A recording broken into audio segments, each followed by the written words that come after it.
Hello and welcome to Botox and Burpees. Today's episode, I cover the popular supplement magnesium and decide whether it's worth taking.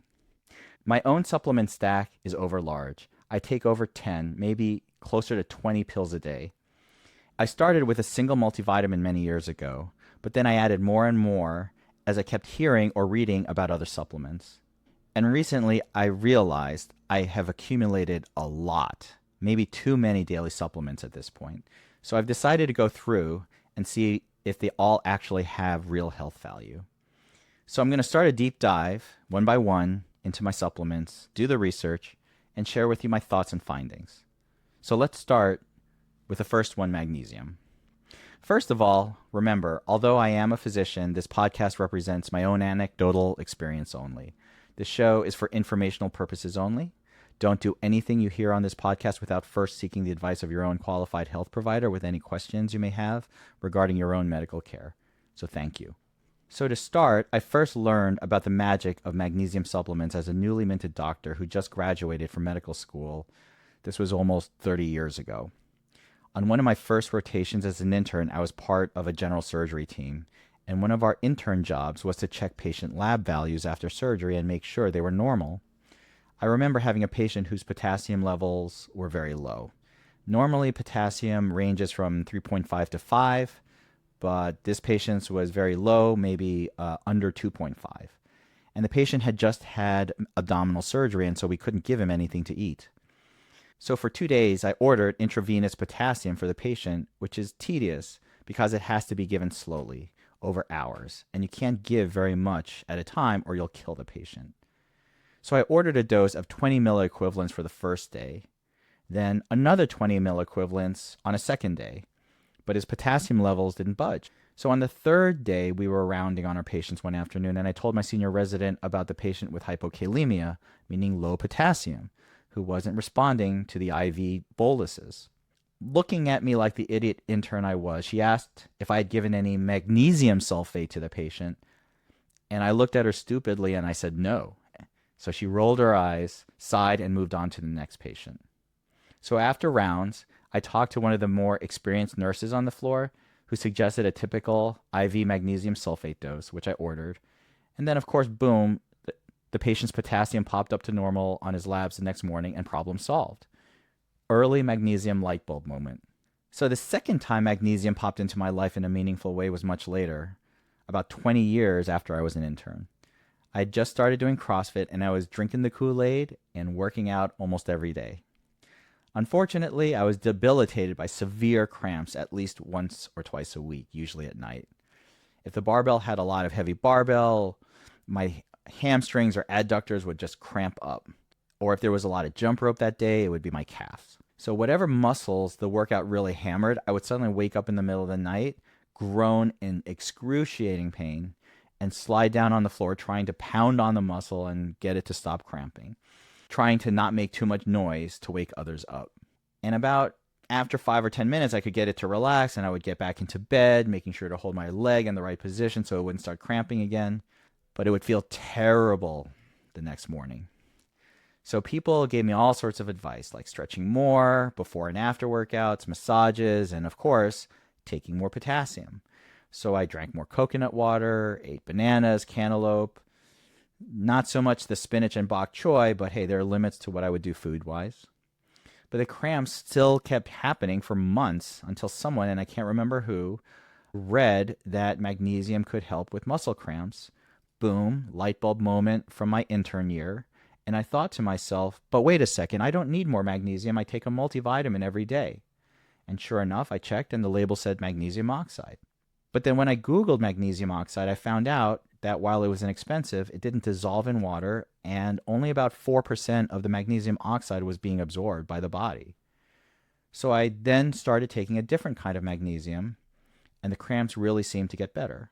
I very rarely get cramps at this point, but I didn't actually check to see if the magnesium was medically legit, or maybe it was just a placebo effect.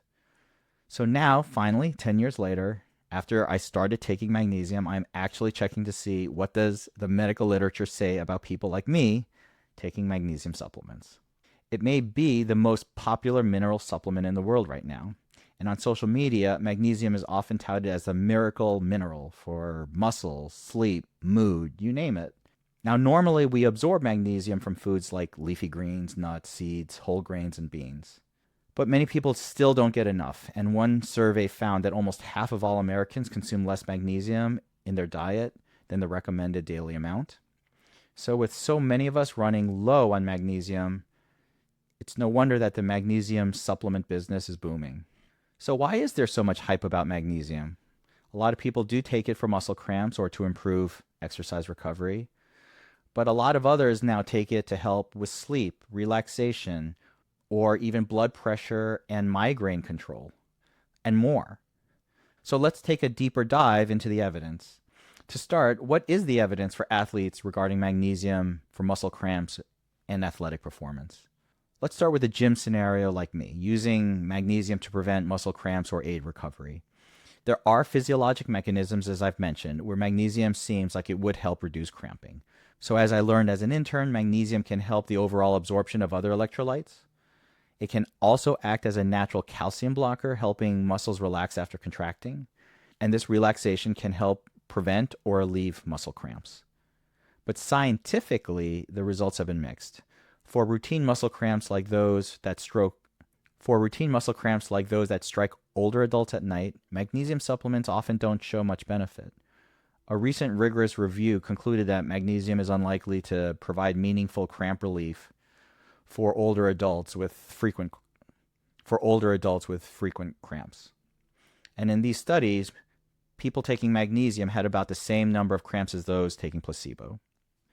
So for typical leg cramps unrelated to a clear deficiency, popping a magnesium pill might not make a big difference. But what about athletes and exercise performance? Here, the research suggests that magnesium will help if you are deficient. But again, if you have enough magnesium in your system, more might not boost your performance. If you are a well-nourished athlete, the study suggests that you won't find more strength or aerobic performance from higher dose magnesium supplementation. However, intense exercise might deplete your magnesium sufficiently, which you lose in sweat and urine. And in some athletes, such as me back in the day, who never hydrate properly, probably got insufficient electrolytes, will probably run low on magnesium. And in those cases, supplementation would help prevent deficiency that would otherwise hurt performance. There are also a few small studies suggesting magnesium might reduce post-exercise muscle soreness or markers of muscle damage, but this evidence wasn't very strong or consistent. So magnesium is not a magic bullet for recovery. Just making sure you have enough magnesium would probably be sufficient. But if you are someone who does a lot of intense exercise, supplementation probably wouldn't hurt. What about magnesium for general health and heart health? Magnesium's benefits have been purported to extend beyond the gym. There's a lot of observational research linking good magnesium levels to various health benefits. For example, people who eat magnesium-rich diets tend to have a lower risk of high blood pressure and heart disease.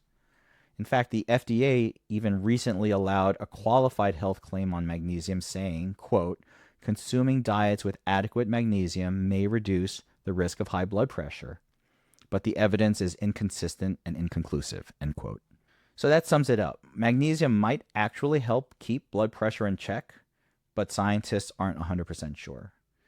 There are some studies in hypertensive patients which do show a small reduction in blood pressure with magnesium, especially at higher doses around 300 to 500 milligrams a day, but that reduction in blood pressure is not a huge effect.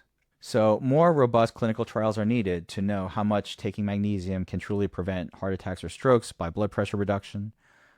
One review did note that while higher magnesium intake is associated with lower heart disease risk, it's hard to tease out that cause and effect. So until we get larger, better, well-controlled studies, we'll have to wait for definitive answers. Of course, magnesium is crucial for heart function.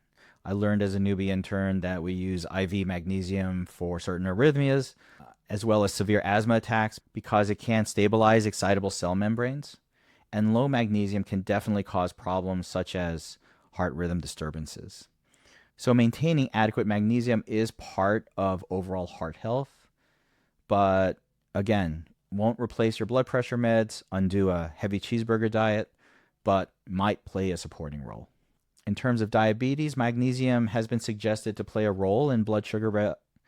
In terms of diabetes, magnesium might also play a role in blood sugar regulation and reduction of diabetes risk. Higher magnesium diets have been tied to lower risk of type 2 diabetes in observational studies. And in people with diabetes, magnesium deficiency can worsen their insulin resistance. So some trials suggest supplementation can improve insulin sensitivity. So for those who are borderline diabetic or who do have type 2 diabetes, especially if you have low magnesium levels, supplementation might be helpful. So what about magnesium for brain health, including mood and sleep? One of the reasons why magnesium is one of the hottest supplements right now is because it's termed the relaxation mineral, with its possible effects on the nervous system.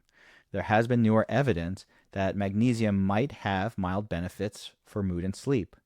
A 2023 review found an association between magnesium supplementation and improved depression symptoms. And a review from last year concluded that magnesium supplements might actually help people with mild anxiety and insomnia, helping them feel calmer and sleep better. Now, I certainly have as much anxiety as anyone else out there, and the literature does make sense since magnesium is involved in neurotransmitter regulation and stress responses. So I might up my magnesium dose, which I will talk about in a little bit. Many people also anecdotally report better sleep quality when they take their magnesium at night. The science isn't complete, but it is relatively low risk to try magnesium if you have occasional sleeplessness, as long as you don't overdo it. Magnesium is also sometimes recommended for migraine headache prevention. Some clinical guidelines suggest magnesium, usually around 400 milligrams a day, as a preventative for migraines based on studies showing it might reduce headache frequency for some sufferers. It's not effective for everyone, but again, given its low risk, migraine specialists often consider it worth a try. So in summary, maintaining adequate magnesium levels is clearly important for overall health. It can affect your muscles, heart, metabolic, and nervous system function. But if you have a decent diet with sufficient magnesium, taking extra supplements might only help you in specific ways, possibly better sleep or fewer migraines. It probably won't overwhelm you with results, but there are definitely situations where evidence does support magnesium use. So if you do choose to supplement with magnesium, here are a few guidelines to do it smartly. For adults, around 200 to 400 milligrams of magnesium a day is a common supplemental dose. And the recommended daily allowance in total is 400 milligrams for men, about 320 for women. That includes the magnesium that you consume in your diet. More magnesium is not necessarily better. In fact, if you take more than about 350 milligrams at once, it might cause diarrhea because magnesium does draw water into the intestines. And high doses of magnesium are used in laxatives or for colonoscopy prep. So make sure you start on the lower end of the dose and then first see how you feel. Choose the well-absorbed forms that dissolve well in liquid, which tend to be absorbed better in your gut. Magnesium citrate, glycinate, and chloride are examples that are more bioavailable. In contrast, magnesium oxide, which is found in many cheaper supplements or multivitamins, is less absorbed and is more likely to cause GI upset. Read the label for the form, and I personally use magnesium glycinate capsules, which seem to work for me. In terms of timing, magnesium can be taken in the evening if it helps you relax or sleep. If you take it for workout recovery, you might take it after exercise or before bed as well. There's no strict rule, and do what fits your routine. Some people will split the dose morning and night to avoid any stomach issues. For me personally, I currently take about 120 milligrams of magnesium glycinate a day, usually every morning as soon as I wake up. I won't count my daily multivitamin, which has 100 milligrams of magnesium oxide because of the terrible absorption rate. But anyway, I must be used to taking it in the morning because I don't feel drowsy in the morning, or maybe I'm already drowsy enough, so I don't notice the effect. I've been taking it for years, so I'm very used to it. But as I mentioned, I am now considering adding another 120 milligrams at night before I go to bed to help me sleep based on this research. But since right now I'm doing a couple other things to try to help my sleep routine, I'll probably wait and see how those maneuvers work first before I start on more magnesium. In terms of quality and purity, look for reputable brands and third-party testing. Since supplements aren't tightly regulated, it's better to choose products that have been verified by an independent group. For example, a USP verified or NSF certified indicates that the product has been tested for quality and is free from contaminants. You can check if the company uses third-party labs to check their magnesium for heavy metals or impurities. I personally take the Pure Encapsulations Magnesium Glycinate, which is third-party tested. Probably the most rigorously tested product I've seen out there is Thorne's Magnesium Biglycinate, which is NSF certified for sport, which means the product undergoes rigorous independent testing and is certified free from 200 banned substances for sport competition. But since I'm not going to the CrossFit Games anytime soon, I'm okay with the formulation I'm taking right now. Also, know when to consult your medical specialist. If you have kidney issues, you should be careful with magnesium since kidneys clear excess magnesium. And magnesium can interact with certain medications like antibiotics or blood pressure medications. So when in doubt, ask your medical provider or pharmacist, especially if you plan on taking higher doses. So, in conclusion, is magnesium worth taking? Yes, but it does depend on your individual needs and expectations. For someone like me, who probably has low magnesium levels to start, taking it for muscle cramps can be helpful. If you have migraines, anxiety, or poor sleep, it might also be helpful. For those with high blood pressure or type 2 diabetes, this might be something to discuss with your medical provider about as well. Fortunately, magnesium is low risk and low cost. I plan on continuing my magnesium, might increase my dose at night. Most of these studies showed that a magnesium-rich diet was the most helpful in terms of the beneficial effects. So supplements may or may not have those same effects that a magnesium-rich diet has. But if your blood work shows low magnesium, then starting with a supplement might be beneficial. Remember to talk to your healthcare provider if you have conditions or take other medications before you start any of these new supplements. If you are considering magnesium, what is the reason why you're planning on taking it? I'd be interested in knowing. And if you're already taking magnesium, what has been your experience with these supplements? And what other supplements would you want me to deep dive on next? Please DM me on Instagram at Botox and Burpees Podcast or leave a comment on our YouTube channel, www.youtube.com/@BotoxandBurpees. If you already hit the like and subscribe buttons, I really appreciate it. And as always, thank you for listening.